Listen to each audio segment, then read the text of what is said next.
Hello ನಮಸ್ತೆ ಎಲ್ಲರೂ ಕೂಡ. ನಾನು ನಿಮ್ಮೆಲ್ಲರ ಅನ್ ಅಕಾಡೆಮಿಯ ಮಹೇಶ್ ಪಟೇಲ್ ಸರ್ ಮಾಡುವ ನಮಸ್ಕಾರಗಳು. ನೋಡ್ರಿ, ಇತ್ತೀಚೆಗೆ ಸುಪ್ರೀಂ ಕೋರ್ಟ್ ನ್ಯಾಯಮೂರ್ತಿಗಳ ಸಂಖ್ಯೆಯನ್ನ ಹೆಚ್ಚಿಸಲಾಗಿದೆ. ಸೊ 4 ನ್ಯಾಯಮೂರ್ತಿಗಳನ್ನ ಇತ್ತೀಚೆಗೆ ಅಧಿಸೂಚನೆಯನ್ನ ಹೊರಡಿಸಿ ರಾಷ್ಟ್ರಪತಿ Droupadi Murmu ma'am promulgates the ordinance recently. Supreme Court ನ್ಯಾಯಮೂರ್ತಿಗಳ ಸಂಖ್ಯೆಯನ್ನು 4ಕ್ಕೆ ಹೆಚ್ಚಿಸಲಾಗಿದೆ. 2026 ಮೇ 17ರಂದು ಈ ಅಧಿಸೂಚನೆ ಜಾರಿಗೆ ಬಂದಿದೆ. ನೋಡ್ರಿ, ಒಟ್ಟು ಸ್ಯಾಂಕ್ಷನ್ಡ್ ಸ್ಟ್ರೆಂತ್ ಅಪ್ ಟು 38 ಅಂದ್ರೆ ನೋಡ್ರಿ 38 ಟೋಟಲ್ ಆದ್ರು. ಸಿಜೆಐ ಹಿಡ್ಕೊಂಡು ಚೀಫ್ ಜಸ್ಟಿಸ್ ಆಫ್ ಇಂಡಿಯಾ ಮುಖ್ಯ ನ್ಯಾಯಮೂರ್ತಿಗಳನ್ನ ಇನ್ಕ್ಲೂಡೆಡ್ ಮಾಡಿಕೊಂಡು 38 ಆಗ್ಯಾರ. ನೆನಪು ಮಾಡ್ಕೊಡ್ರಿ, ನ್ಯಾಯಮೂರ್ತಿಗಳು 37, ಮುಖ್ಯ ನ್ಯಾಯಮೂರ್ತಿಗಳನ್ನ ಸೇರಿಸಿ 38. ಮೊನ್ನೆ ಯಾರೋ ಒಂದು ಡೌಟ್ ಕೇಳಿದ್ರಿ, ಈ ಡೌಟ್ ಅನ್ನ ಈಗ ಕ್ಲಿಯರ್ ಮಾಡ್ಕೊಡ್ರಿ. Supreme Court judges strength increased by the 4 and ordinance is issued by the president ಮೊಮು May 17, 2026. Total sanction strength becomes 38, including CJI, Chief Justice of our India. Okay. ಪ್ರಮುಖವಾಗಿರ್ತಕ್ಕಂಥ ಅಂಶಗಳು ನೋಡ್ರಿ, ಹಿಂದಿನ ಸಂಖ್ಯೆ ಎಷ್ಟಿತ್ತು? 33 ನ್ಯಾಯಮೂರ್ತಿಗಳಿತ್ತು. ಈಗ 4 ಮಂದಿ ಹೆಚ್ಚಿಗೆ ಮಾಡಿದ್ರೆ ಪ್ಲಸ್ 4 ಆದ್ರೆ 37 ಆಯ್ತು. ಹೌದಾ? ಮುಖ್ಯ ನ್ಯಾಯಮೂರ್ತಿಯನ್ನ ಹಿಡ್ಕೊಂಡು ಎಷ್ಟಾದ್ರೆ ಈಗ ಒಟ್ಟು 38. Previous strength 37, including CJI total judges become 38. ಇದು ಕೂಡ ನಿಮಗೆ ಗೊತ್ತಿದೆ. ಯಾವ ಕಾನೂನಿಗೆ ತಿದ್ದುಪಡಿ? ನಾಳೆ ಎಕ್ಸಾಮ್ ಅಲ್ಲಿ ಇದನ್ನ ನಿಮಗೆ ಪ್ರಶ್ನೆ ಕೇಳಬಹುದು. Supreme Court Number of Judges Act 1956 section 2ಗೆ ಇದನ್ನ ತಿದ್ದುಪಡಿಯನ್ನ ತರಲಾಗಿದೆ. ಸೆಕ್ಷನ್ 2ಕ್ಕೆ ತಿದ್ದುಪಡಿಯನ್ನ ತಂದು 33 ಎಂಬ ಪದವನ್ನ 37 ಎಂದು ಬದಲಾವಣೆಯನ್ನ ಮಾಡಲಾಗಿದೆ. So which law was amended? The Supreme Court number of judges act 1956 section 2 is amended.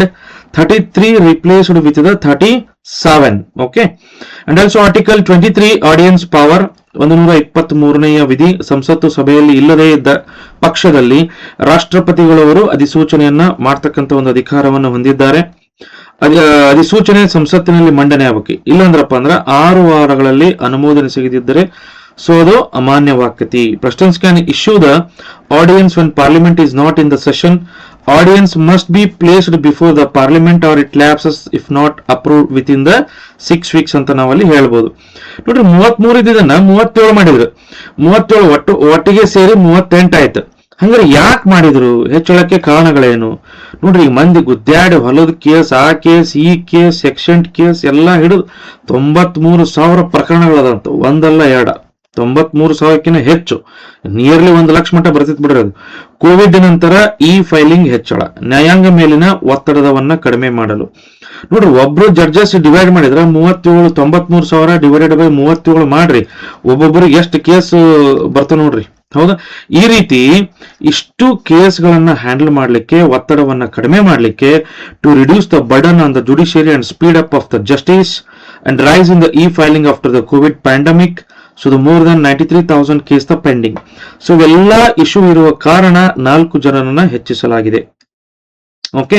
ಖಾಲಿ ಹುದ್ದೆಗಳು: ಜಸ್ಟಿಸ್ BR ಗವಾಯಿ ನಿವೃತ್ತ ನ್ಯಾಯಮೂರ್ತಿಗಳು ನವೆಂಬರ್ 2025. ಜಸ್ಟಿಸ್ ರಾಜೇಶ್ ಬಿಂದಾಳ್ ನಿವೃತ್ತಿ ಏಪ್ರಿಲ್ 2026. ನೋಡ್ರಿ, 3 more judges will be to retire in 2026. 2026ರಲ್ಲಿ ಇನ್ನೂ 3 ಜನ ರಿಟೈರ್ ಆಗಲಿದ್ದಾರೆ. ಸುಪ್ರೀಂ ಕೋರ್ಟ್ ನ್ಯಾಯಮೂರ್ತಿಗಳ ಇತಿಹಾಸವನ್ನು ನೋಡಿದಾಗ 1956 ಆಕ್ಟ್ ಅಲ್ಲಿ ಕೇವಲ 10 ನ್ಯಾಯಮೂರ್ತಿಗಳಿದ್ರು. ಅವಾಗ 1986ರಲ್ಲಿ 25 ನ್ಯಾಯಮೂರ್ತಿಗಳು, 2019ರಲ್ಲಿ 33 ನ್ಯಾಯಮೂರ್ತಿಗಳು, ಪ್ರಸ್ತುತ 37 ನ್ಯಾಯಮೂರ್ತಿಗಳು. ಇದು ಕೂಡ ಇಂಪಾರ್ಟೆಂಟ್ ಆಗಿರ್ತಕ್ಕಂಥ ಪಾಯಿಂಟ್. ನಾಳೆ ಎಕ್ಸಾಮ್ ಅಲ್ಲಿ ಇದನ್ನ ನಿಮಗೆ ಪ್ರಶ್ನೆ ಪತ್ರಿಕೆಯಲ್ಲಿ ಕೇಳ್ತಕ್ಕಂತಹ ಒಂದು ಚಾನ್ಸಸ್ ಇದೆ. ಓಕೆ.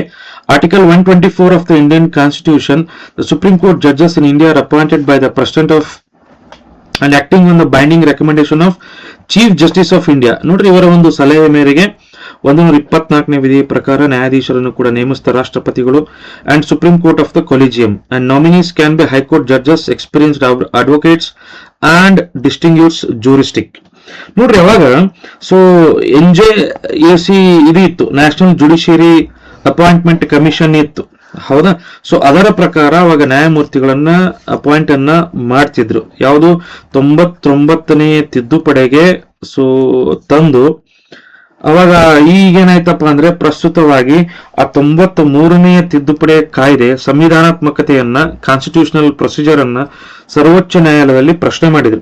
ಅವಾಗ ಸೊ ನ್ಯಾಯಮೂರ್ತಿ ನಿಮ್ಗೆಲ್ಲರಿಗೂ ಕೂಡ ಗೊತ್ತಿದೆ, ಸೊ JS ಖೇಹರ್ ಅಂತೇಳಿ, ಹೌದಾ, ನೀವು ಸರ್ವೋಚ್ಚ ನ್ಯಾಯಾಲಯದ 5 ಮಂದಿ ನ್ಯಾಯಾಧೀಶರ ಪೀಠ ಅಕ್ಟೋಬರ್ 16, 2025 ಸಂವಿಧಾನದ 99ನೆಯ ತಿದ್ದುಪಡಿ ಕಾಯ್ದೆ ಸಂವಿಧಾನ ಬಾಹಿರ ಐತಿ ಅದು, ಹಂಗಾಗಿ ಆ ಸಂವಿಧಾನ ಬಾಹಿರ ಅಂತ ತೀರ್ಪು ನೀಡಿ ಕೊಲಿಜಿಯಂ ಪದ್ಧತಿಯನ್ನ ಎತ್ತಿ ಹಿಡಿದರು.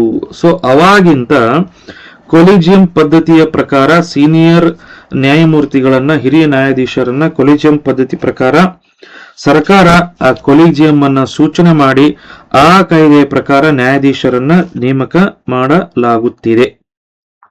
ಕ್ಲಿಯರ್? ಸೊ ಒಂದು ಕಮೆಂಟ್ ಮಾಡ್ರಿ, ಪ್ರಸ್ತುತ ಭಾರತದ ಮುಖ್ಯ ನ್ಯಾಯಾಧೀಶರು ಯಾರು? ಒಂದು ಪ್ರಶ್ನೆ.